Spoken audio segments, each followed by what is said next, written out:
Let's talk about GreenPeace and a crypto billionaire that you guys may have heard of, Chris Larsen, launching basically a change the code, not the climate campaign against Bitcoin. Coming from the Star, GreenPeace crypto billionaire lobbied to change Bitcoin's code. Bitcoin is about to face a fresh onslaught over its damaging environmental footprint. Several climate activist groups, including GreenPeace and crypto billionaire Chris Larsen, are launching a Change the Code, Not the Climate campaign, designed to pressure the Bitcoin community to alter the way it orders transactions that already consume as much power as Sweden. In 5 years, Bitcoin may consume as much power as Japan, Larsen said in an interview. The campaign will buy ads in leading publications over the next month. Greenpeace Environmental Working Group and some local activist groups battling Bitcoin miners are also mobilizing their millions of members for grassroots efforts. The campaign has already reached out to a dozen key people and corporations, some of them involved in Bitcoin, and yet pledging environmental, social, and governance, or ESG compliance, according to Michael Brune, who is in charge of the campaign.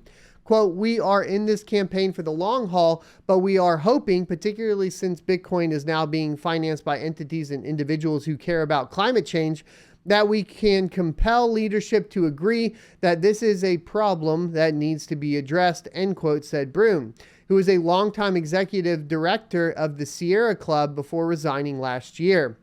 Quote, "Goldman Sachs, BlackRock, PayPal, Venmo, Fidelity, there are a lot of companies we anticipate will be helpful in this effort." Frankly, I don't want almost any of those. Actually, I don't want any of those participating in cryptocurrency personally. But let me know what you guys think in the comments section. The campaign is counting on several factors to help its cause. There's increasing frustration in some communities in the US that have found themselves hosting Bitcoin miners and dealing with issues such as excessive noise. All right.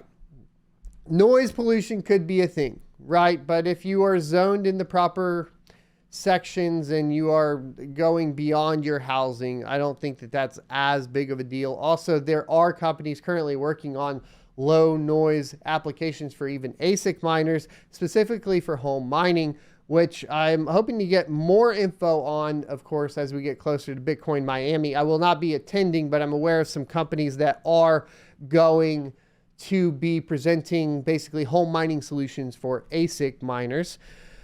And part of that is the noise complaints, of course. There's an increasing... Okay, so we got that. After China banned crypto mining last year, a flood of miners moved to the U.S. or to U.S. Bitcoin's main rival, Ethereum. Wait, hold on. Let me reread this. After China banned crypto mining last year, a flood of miners moved to the U.S. Bitcoin's main rival, Ethereum, is readying for a major software overhaul that will make it more environmentally friendly. I think there's supposed to be an and or something, a little broken there. Just like Bitcoin, it's currently using a giant... oh my goodness. Or I can't read today. Let's reset. Just like Bitcoin, it's currently using a giant server farms in order... I'm adding an A. I'm trying to process the information and talk at the same time. It's not happening. All right. Just like Bitcoin, it's currently using giant server farms to order transactions via a process called proof of work. But within months, Ethereum could switch to a different method called proof of stake, which is projected by some to cut its energy consumption by 99%. Quote, "Now with Ethereum changing, Bitcoin really is the outlier," end quote, Larsen said. Some of the new protocols, Solana and Cardano, are built on low energy. Larsen said he's put in $5 million US, which is, I think, okay, so 21 million RM, to fund the campaign, partly because he feels that Bitcoin won't continue to enjoy investors' support unless it changes. Quote, "I want to see Bitcoin and Ethereum succeed," end quote, said Larsen, who owns some Bitcoin and Ether as well as XRP. Yeah, we know. Here we go. Last year, Larsen had a net worth of $3.4 billion US, according to Forbes Billionaires list. He is executive chairman and co-founder of Ripple, which supports XRP. And you guys need to take into account that I did tweet this yesterday, basically like XRP's attack on Bitcoin basically tells you what side they're on. And I did get a reply saying it's just one person, but come on, it's Larsen. Obviously, he's a billionaire off of Ripple. It's clear that he's steering the ship, right? The U.S. Securities Exchange Commission sued Ripple, Larsen, and another executive in 2020, alleging they, quote, raised over $1.3 billion US through an unregistered ongoing digital asset securities offering, end quote. The case is expected to wrap up this year. Larsen said he's not launching this campaign to bring down a rival cryptocurrency. Quote, if I was concerned about Bitcoin as a competitor, probably the best thing I could do is let it continue on its path, end quote, Larsen said. This is just an unsustainable path. In recent years, Larsen said he has refocused on philanthropy and invested about $90 million in US dollars into various causes, many of them related to climate change. Bitcoin's environmental concerns came to the forefront last year when Elon Musk said Tesla Incorporated would resume accepting Bitcoin as payment only after at least 50% of the mining relies on renewable energy. Larsen said Bitcoin's power consumption issue could be fixed via a soft or hard fork, both changing the network's code to make Bitcoin less power hungry, or a soft fork would preserve Bitcoin as a single blockchain. A hard fork would split Bitcoin into two separate networks, one supporting miners and the other one running different code, perhaps proof of stake. Yeah, that's been done a lot already as far as hard forks, just in case you were wondering, Larsen. I don't know. The campaign believes that about 50 key miners, crypto exchanges, and core developers have power to change Bitcoin's code.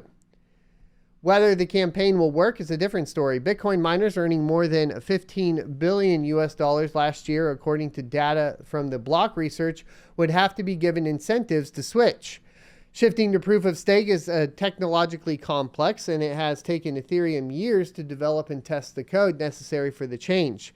Perhaps more importantly, many Bitcoin diehards are adamant against changing the system created by Satoshi Nakamoto, the pseudonymous person or group credited with developing the software.